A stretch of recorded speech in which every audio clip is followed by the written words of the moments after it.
mari yacho. Majuju. Ndipei mari babajuju. Ndinofanira kutenga sutu iyoyo. Mune siti mekutenga zvinhu zvinodhura kana mune sina kanombona. Ndipei mari yesutu. Inini kana zvinetsa muchato wacho ngatirege majuju. Ndinokutaurira. Sutu yakachipa babajuju. Imi mune siti mekutenga zvinhu zvinodhura. Apana mari baboreti muchato ndeye 1 day muri taura kuti muri muchato ndeye 1 day but handisi kuzopfeka 1 day. Ndozopfeka ipapo ndichida kuchechi ndichida kupi koko. Aiwa babajuju ndipei mari ndinofanira kutenga sutu iyoyo. Ini majuju handizo. Ndinofanira kuitenga sutu iyoyo ndinokuudzai. Kana mukida tichiwirirana ndipei nditenge sutu inini. Ndipei mari yacho. Ora ndipfeke sutu yakafanira chakashasa baba Susan pamutarira. Chakadai chisutu chakadai. Ina ndiba.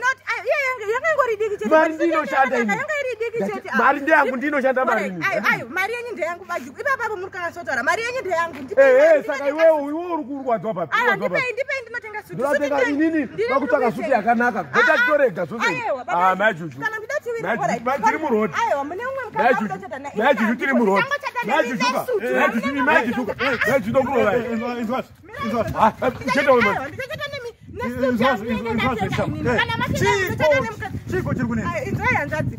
Inini ndinotaura kuti ngavandipe mari ndiende ndotenga sutu ini. Vadotenga masutu anodhura osichi anenge asina kana kunaka. Vari baba ningi bani. Yakangori diki. Yakangori diki but yakangori Ndiri kuti avaka ngava inini vada kutengesa imwe chisutu vakatenga baba Susan vavakata sutu vakapfeka chikodhoro cho Ndoda sutu yakaita sei. ndoda sutu yakanaka nometa kutoita mari but yakanaka chete kwete avana kungobhachita mari ndinoshanda majuju ndinokutaurira usala onerwa muruda sutu yakadai here. Muda sutu yakadai. Exactly. Ndini ndinofanira kutenga inini. Tarira, ndo sutu ani maona hii. Koi. Teda futi. Koi. Teda futi. Yauka. Ngomira tone bajuju. Ineta futi. Saka muchada hivi panesa. Toko msaka 1 hedi baba. Right. Imagine inonzi Sparky with Enterprises. Sparky with Enterprises. And Sheila's fashion. And Sheila's fashion. Pano pachitongezwa pamakona apa. Anodhirivhara kana mangoti izvozvo ndosvika nayo pano. Sutu yacho. Mutengo wacho wamaonzwa. Mabvanepiko baba emu. Itofona izvozvo mukatovafonera so. Mabvanepiko. Mukangofona mukangoti maipo tiri kuda masutu. Zvatopera. Kwete zvamunosvira muchinetsana. Ndo sutu. Ndo masutu toda kuti kana Sparky with Enterprises.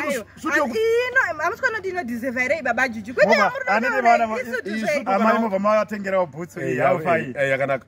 Unoziva mana kakata sutu nyangu chidhoma uro chidhoma nyangu mheni chaya uro nyangu pasi nemuti ndokuvumidza murume wangu unoita iyi yakanaka torai ningirire gaitovafonere munogara panhamba anini T1 station